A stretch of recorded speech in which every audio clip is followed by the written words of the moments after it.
This dissertation aims at studying the rules behind linguistic production and the complex creative process of a text, be it in written or oral form, and the effort behind translation and interpretation. It consists of 3 chapters concerning the 3 main areas of interest. The first that deals with linguistic analysis, the second with the analysis of translational difficulties and strategies, and the third with a literary analysis in order to put the theory covered in the first 2 chapters into practice. Despite all the differences languages have, they also share common features, the so-called linguistic universals. Some of them deal with the substance of languages and may be general, like the fact that every language puts sounds together to produce words, and then words together to build larger elements, like phrases, clauses, and sentences. Or specific, like the fact that all languages distinguish morphologic categories of noun and verb. Others concern particular features in their relation with other elements of a sentence, in the form if X, then Y. This means that in language a feature Y is present only if a feature X is present. However, every single language has its own rules and distinctive features that depend on the society in which it has developed, on the peculiarities of the person who produces a text, and on the form of a text. Sociolinguistics is the descriptive study that analyzes the effects of any aspect of society on the way language is used. It is fundamental to analyze the rules underlying text production, particularly in translation or interpretation, and to acknowledge that each speech community has a set of language variations. In Italy, variation is classified by dimension: diatopic, depending on different places and regions of the linguistic area; diastratic, in different social groups; diaphasic, in different communicative settings; diachronic, variance in historical stages; and diamesic, variation that cross medium of communication. The production of a text largely depends on the fact that it is in written or oral form. These 2 means have their own specific rules, and those who produce a text, whether as authors or translators-interpreters, cannot ignore. Since there can be no feedback in written production, authors should dedicate time to planning accurately what they intend to write, in order to reduce errors. In spoken language instead, because of the interaction between speakers and listeners, repetition, false starts, and corrections are in order. The main distinctive feature between the 2 means is the degree of formality. Register is of paramount importance in a language and is a choice in the linguistic production. Also, translators' choice will have to adjust to those of the author and to the target language reality. In this process, limitations linked to the lack of equivalence between source and target languages have to be acknowledged. Several types and levels of non-equivalence have to be taken into consideration. Here follows a brief analysis of non-equivalence at word, grammatical, and textual level. Non-equivalence at word level can be seen with words expressing culture-specific concepts that are mostly unknown in other cultures, like the Italian word partigiano, linked to a historical feature of the Italian past, or suc, linked to the Arabian culture, or with concept expressed by a word in a language that does not have a corresponding word in another, like the German Fremdschämen, that expresses embarrassment for something that someone other than ourselves has done. There are many strategies that can be used to overcome non-equivalence. For the German word, for example, the concept could be conveyed through a paraphrasis, linguistic loan often with an explanation, or cultural substitution by using words that are likely to have a similar impact on the target reader or listener, can be interesting alternatives.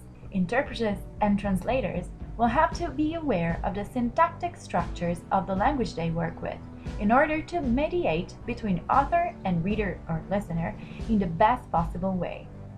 The reason why grammatical structure is so important could be best explained through an example. When translating from German the sentence "Während Peter den ganzen Kuchen aß, sahen wir ihn nicht," by following the same structure we would have "When Peter the whole cake ate, saw we him not," quite complicated to understand. Several factors have to be taken into consideration in textual production. Two of the most important are cohesion and coherence. Both these textual devices have an impact on the grammatical and syntactical relation of the different parts of a text, and also on its meaning. As far as translation is concerned, the use of cohesive devices that adhere to or divert from the original ones depend on the aim of the translation and on the freedom translators have. They always have to take into consideration the most natural use of each language. In order to respect coherence, no contradiction is allowed, and words and register pertaining to this social and cultural setting will have to be chosen.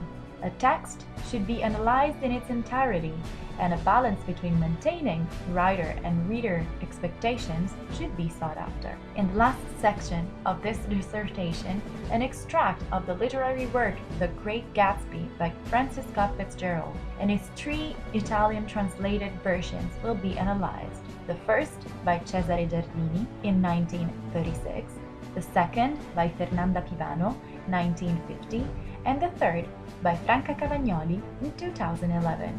The aim is that of comparing the different translations and analyzing the reasons behind the use of specific strategies. The study of an author's life, cultural environment, and experiences is of paramount importance when trying to get to the core and intention of his or her production, especially when that intention has to be conveyed in a translation. Fitzgerald and Gatsby are symbols of the Jet's age in the United States, a very specific historical cultural moment in time when life was extravagant and full of contradictions. The author describes it with sarcastic irony and criticism from the inside.